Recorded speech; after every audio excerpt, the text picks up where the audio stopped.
Assalamualaikum warahmatullahi wabarakatuh. Perkenalkan, nama saya Arfan. Saya dari Universitas Indonesia Timur. Saya dari Prodi Akuntansi, Fakultas Ekonomi dan Bisnis. Jadi, di video yang kedua kali ini, saya akan membawakan materi tentang pasar persaingan sempurna. Pertama, konsep dasar pasar. A. Pengertian pasar dalam ilmu ekonomi.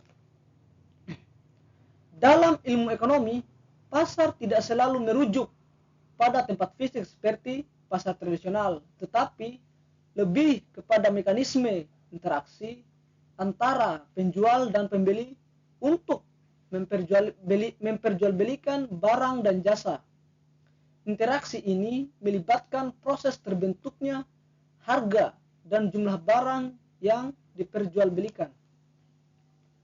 Menurut definisi ekonomi, pasar adalah tempat atau sistem di mana pembeli dan penjual melakukan transaksi untuk menentukan harga dan kuantitas suatu produk melalui mekanisme permintaan dan penawaran. B. Klasifikasi bentuk-bentuk pasar. Bentuk pasar diklasifikasikan berdasarkan jumlah pelaku, jenis produk, dan kemudahan keluar masuknya produsen. Berikut ini adalah klasifikasinya.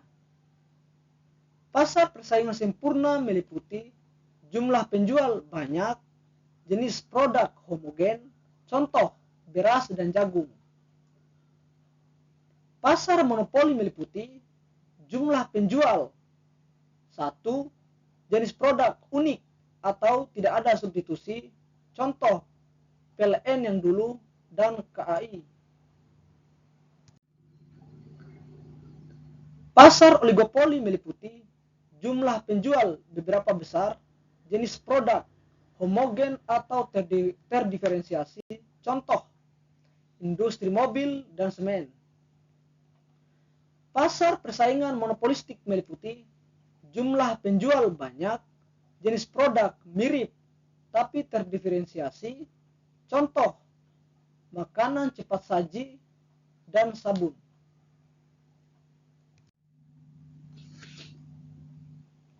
C. Perbandingan singkat dengan bentuk pasar lain, yaitu monopoli, oligopoli, dan monopolistik. Pasar persaingan sempurna meliputi jumlah penjual banyak, jenis produk homogen, kontrol harga tidak ada atau price taker, hambatan masuk pasar tidak ada, contoh produk atau industri hasil pertanian. Pasar persaingan monopoli meliputi jumlah penjual satu, jenis produk unik, kontrol harga tinggi atau price maker, hambatan masuk pasar sangat tinggi, contoh produk atau industri listrik dan air bersih.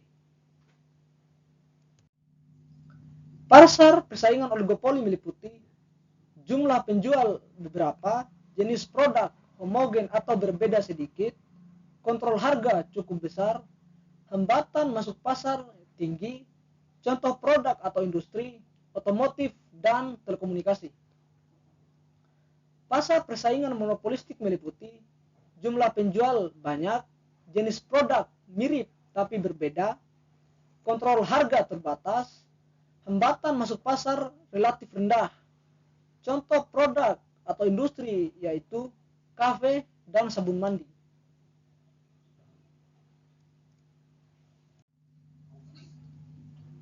Yang kedua, pengertian dan karakteristik pasar sempurna. Definisi pasar persaingan sempurna. Pasar persaingan sempurna adalah struktur pasar di mana terdapat banyak penjual dan pembeli. Produk yang dijual bersifat homogen serta tidak ada pihak yang dapat memengaruhi harga pasar.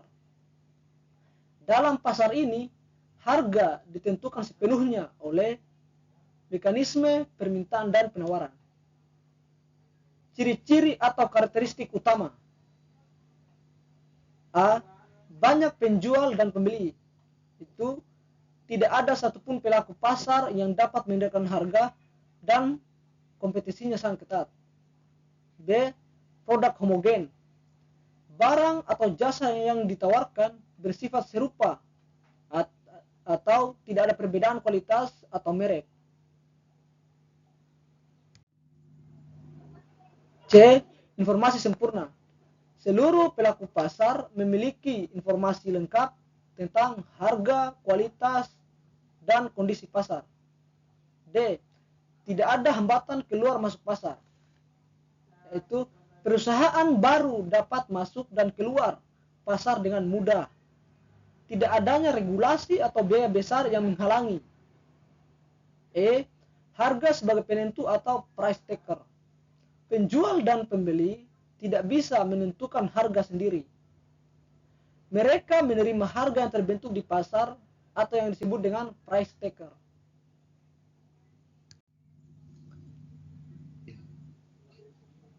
Yang ketiga, mekanisme penentuan harga dan output. Perilaku produsen dan konsumen. Produsen bertujuan memaksimalkan keuntungan atau profit maximization, menyesuaikan produksi dengan kondisi harga pasar karena sebagai price taker. Konsumen bertujuan memaksimalkan kepuasan atau utility maximization, membeli barang berdasarkan harga dan preferensi. B. Keseimbangan pasar. Keseimbangan pasar akan terjadi ketika jumlah barang yang ditawarkan sama dengan jumlah barang yang diminta. Titik temu antara kurva permintaan dan kurva penawaran disebut juga equilibrium point atau titik equilibrium. Pada titik keseimbangan ini, harga dan kuantitas barang cenderung stabil karena tidak adanya tekanan untuk mengubah jumlah yang diproduksi atau harga yang ditetapkan. C. Penentuan harga di pasar persaingan sempurna. Di pasar persaingan sempurna, harga suatu produk ditentukan oleh interaksi antara penawaran dan permintaan dari semua pembeli dan penjual. Karena banyaknya penjual dan pembeli, masing-masing pihak tidak memiliki kekuatan untuk mempengaruhi harga pasar. Mereka berperan sebagai pengambil harga atau price taker, mengikuti harga yang terbentuk di pasar.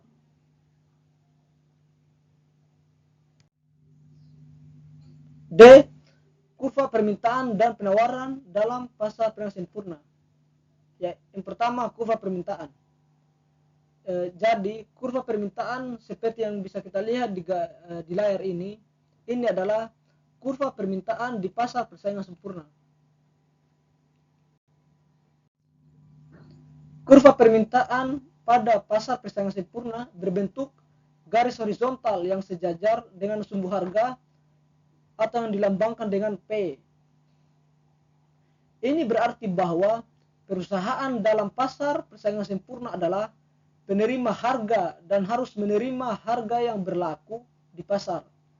Perusahaan tidak memiliki kekuatan untuk mempengaruhi harga pasar, sehingga kurva permintaan mereka sejajar dengan harga pasar dan juga sama dengan kurva pendapatan rata-rata atau AR dan pendapatan marginal atau MR. Secara lebih rinci, kurva permintaan di pasar persaingan sempurna meliputi elastisitas tak terhingga. Perusahaan dapat menjual sebanyak apapun produknya pada harga pasar tanpa mempengaruhi harga. Kedua, penerima harga. Perusahaan tidak memiliki kekuatan untuk menentukan harga, melainkan harus menerima harga yang terbentuk di pasar. Yang ketiga, kurva horizontal. Bentuk kurva permintaan yang horizontal ini menandakan bahwa perusahaan dapat menjual berapapun jumlah barang pada harga yang berlaku di pasar tanpa perlu menurunkan harga. Yang keempat, hukum permintaan. Hubungan antara barang yang diminta dengan harga barang tersebut, di mana hubungan berbanding terbalik, yaitu ketika harga meningkat atau naik, maka jumlah barang yang diminta akan menurun, dan sebaliknya, apabila harga turun, maka jumlah barang meningkat. Atau dengan syarat ceteris paribus. Yang kelima, rumus permintaan dilambangkan dengan QD sama dengan A dikurang BP. Keterangan QD adalah jumlah barang yang diminta, P adalah harga barang, A dan B adalah konstanta atau nilai positif.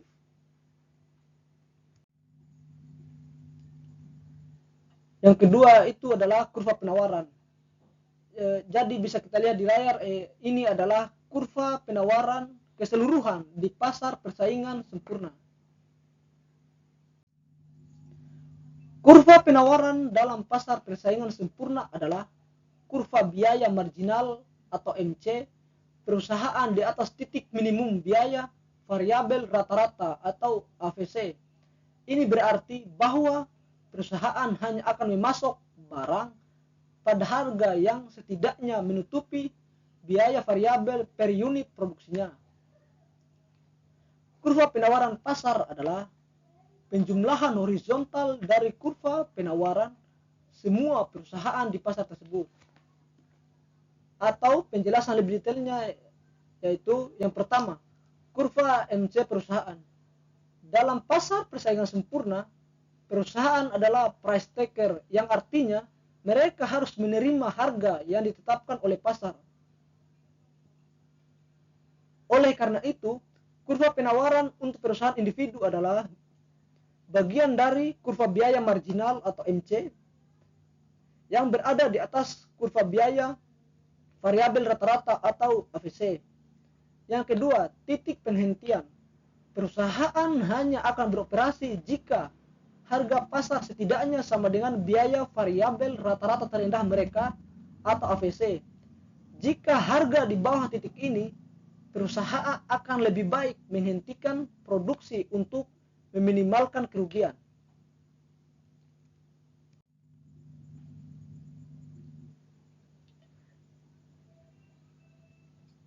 Selanjutnya, kurva penawaran pasar. Kurva penawaran pasar diperoleh dengan menjumlahkan secara horizontal semua kurva penawaran individual perusahaan dalam pasar tersebut pada setiap tingkat harga. Selanjutnya, kenaikan harga atau kenaikan penawaran. Secara umum, kurva penawaran dalam pasar persaingan sempurna cenderung naik dari kiri bawah ke kanan atas, menunjukkan bahwa semakin tinggi harga, semakin banyak juga jumlah barang yang ditawarkan.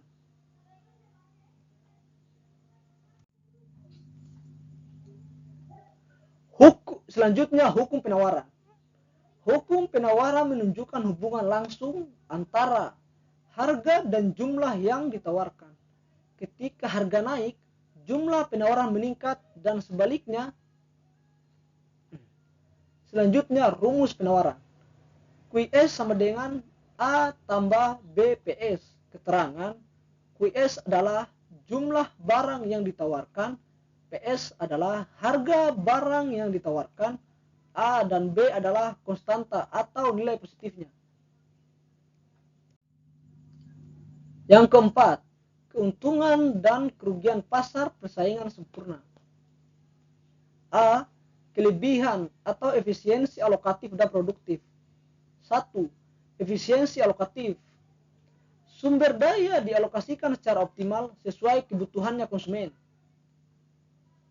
Barang diproduksi hingga titik di mana harga sama dengan biaya marginal atau P sama dengan MC. Yang kedua, efisiensi produktif. Produksi dilakukan dengan biaya serendah mungkin. Perusahaan bekerja di titik minimum biaya rata-rata atau AC.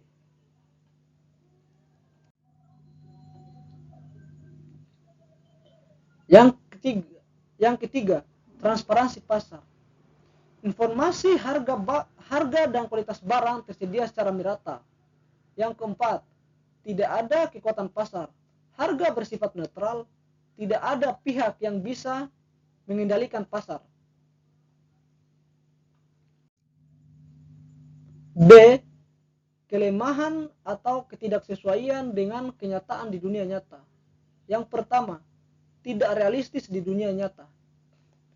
Sangat jarang ditemui pasar dengan produk benar-benar homogen dan banyak pelaku. Yang kedua, tidak adanya inovasi. Keuntungan hanya normal atau tanpa kelebihan membuat produsen kurang termotivasi untuk berinovasi, membuat barang-barang yang akan dijual lagi. Yang ketiga, skala ekonomi terbatas. Perusahaan kecil sulit menikmati efisiensi dari produksi besar-besaran. Yang keempat, kurangnya perlindungan konsumen. Tidak ada kontrol kualitas yang spesifik jika semua produknya dianggap sama.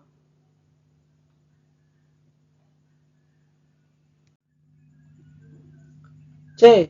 Analisis kesejahteraan konsumen dan produsen. Kesejahteraan konsumen. Harga lebih rendah karena persaingan tinggi. Surplus konsumen maksimal. Konsumen dapat membeli pada harga setara dengan biaya marginal. Kedua, kesejahteraan produsen.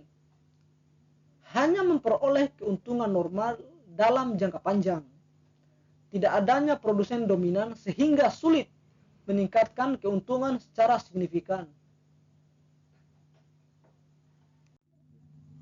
Yang kelima, perilaku produsen dalam jangka pendek dan jangka panjang. A. Kurva biaya dan pendapatan. Seperti yang kita lihat di layar, ini adalah kurva biaya pada pasar persaingan sempurna. Yang pertama, biaya marginal atau MC. MC adalah tambahan biaya yang dikeluarkan untuk memproduksi satu unit tambahan. Kurva MC memotong kurva AVC dan ATC pada titik terendah masing-masing. Ini adalah prinsip dasar dalam pengambilan keputusan perusahaan. Perusahaan akan memproduksi hingga MC sama dengan MR atau pendapatan marginal yang dalam pasar persaingan sempurna sama dengan harga. Yang kedua, biaya rata-rata atau ATC. ATC adalah total biaya tetap dan variabel dibagi dengan jumlah output. Kurva ATC juga berbentuk U dan biasanya terletak di atas kurva AVC karena mencakup biaya tetap.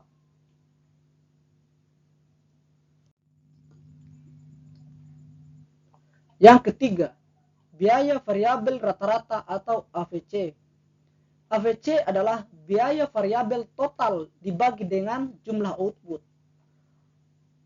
Kurva AVC biasanya berbentuk U. Pada awalnya, AVC menurun karena perusahaan mendapatkan keuntungan dari spesialisasi dan pembelajaran. Namun, pada titik-titik tertentu, AVC mulai meningkat karena adanya efek diminishing marginal returns. Yang keempat, biaya tetap rata-rata atau AVC. AVC adalah biaya tetap total dibagi dengan jumlah output karena biaya tetap tidak berubah dengan tingkat output. AVC selalu menurun seiring dengan peningkatan output.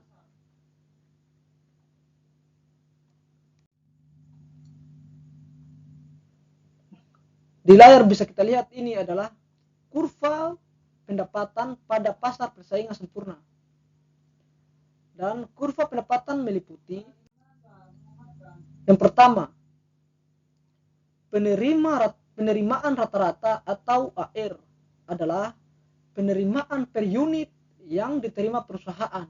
Dalam pasar persaingan sempurna, AR selalu sama dengan harga pasar karena perusahaan adalah price taker atau menerima harga yang berlaku. Yang kedua, penerimaan marginal atau MR adalah tambahan penerimaan yang diperoleh dari menjual satu unit tambahan karena Perusahaan dalam pasar persaingan sempurna dapat menjual sebanyak apapun pada harga pasar. MR juga selalu sama dengan harga pasar dan AR. Yang ketiga, penerimaan total atau TR adalah total penerimaan yang diperoleh perusahaan dari penjualan produk. Dalam pasar persaingan sempurna, TR meningkat secara proporsional dengan peningkatan kuantitas yang dijual, membentuk garis lurus yang naik dari titik asal. B. Keputusan produksi dalam jangka pendek. Keputusan produksi dalam jangka pendek adalah keputusan yang dibuat oleh perusahaan untuk menentukan tingkat output optimal dengan asumsi setidaknya satu faktor produksi tetap, biasanya modal atau fasilitas. Keputusan ini berfokus pada penyesuaian input variabel atau seperti tenaga kerja atau bahan baku untuk merespons perubahan permintaan atau kondisi pasar dalam jangka waktu yang relatif singkat. C. Penyesuaian pasar dalam jangka panjang. Penyesuaian pasar dalam jangka panjang mengacu pada perubahan yang terjadi dalam suatu industri atau pasar ketika perusahaan memiliki waktu untuk menyesuaikan semua faktor produksinya, termasuk jumlah perusahaan yang beroperasi di pasar. Ini berbeda dengan penyesuaian jangka pendek, di mana beberapa faktor produksi mungkin tetap.